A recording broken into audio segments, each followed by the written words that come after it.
एक बहू घर छोड़कर चली गई और दूसरी बहू शादी के बाद सिर्फ 6 महीने के अंदर मर जाती है। क्या आपने कभी गौर किया, जब भी किसी बहू की रहस्यमय मौत होती है तो कहानी लगभग एक जैसी होती है। कभी कहा जाता है उसने सुसाइड कर लिया, कभी कहा जाता है एक्सीडेंट था, तो कभी कहा जाता है वो मेंटली अनस्टेबल थी। लेकिन एक सवाल कोई नहीं पूछता, आखिर हर बार बहू ही क्यों मरती है? कभी किसी ससुराल में सास क्यों नहीं जलती, ननंद क्यों नहीं मरती? क्या वो किचन में नहीं जाती, क्या वो चाय नहीं बनाती, क्या वो खाना नहीं पकाती?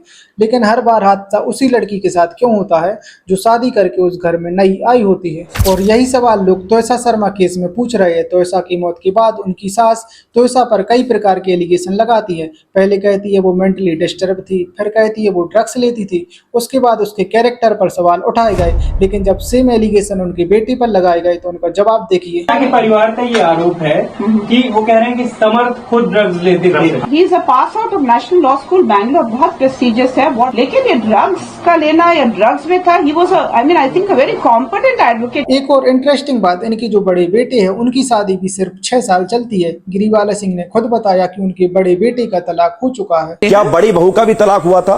बड़ी बहू का म्यूचुअल कंसेंट से तलाक हुआ, तो 6 साल शादी दोनों ने निभाने की कोशिश की, लेकिन परस्पर सहमति से अलग हुए। दैट इज अ कानूनी, इट्स अ लेजिटिमेट फॉर्म, क्योंकि उसको जॉब्स वहां करने थे, बेटा इंडियन एयरफोर्स में है, तो she was not ready to move. महीने में 2-3 दिन आना, फिर झगड़ के चले जाना, तो अल्टीमेटली दोनों ने परस्पर सहमति से अलग होने का निश्चय लिया। That is perfectly okay. अब आप खुद सोचिए, एक बहू घर छोड़कर चली गई और दूसरी बहू की शादी कुछ महीने में मौत में बदल गई, और हर बार गलती सिर्फ बहुओं की बता दी। क्या किसी ने पूछा कि उस घर में दोनों बहुएं खुश क्यों नहीं थी? अगर समर्थ निर्दोष था तो पिछले 10 दिनों से फरार क्यों था?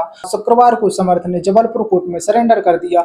गिरिवाला सिंह को अच्छी तरह पता था कि इन दोनों से अलग अलग सवाल पूछे जाएंगे, और अगर स्टेटमेंट सेम नहीं मिली तो कई तरह के कॉन्ट्राडिक्शन सामने आ सकते हैं, क्योंकि ये एक ऐसा परिवार है जिसे कानून और सिस्टम की भाषा अच्छे से समझ आती है। अब इस केस को सीबीआई को हैंडओवर कर दिया। साथ ही हाई कोर्ट ने तोयसा का दोबारा पोस्टमार्टम कराने की परमिशन दे दी है, जिसकी मांग परिजन लगातार कर रहे थे। इसी बीच एक और बड़ा मोड़ आया।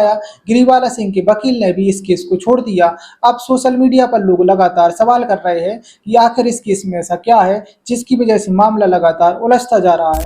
और शायद अब माता पिता को भी समझना होगा कि अपनी बेटी की शादी सिर्फ पैसा और पोजीशन देखकर मत कीजिए, क्योंकि कई बार सबसे खतरनाक घर वो होता है जो बाहर से सबसे सभ्य दिखाई देता है।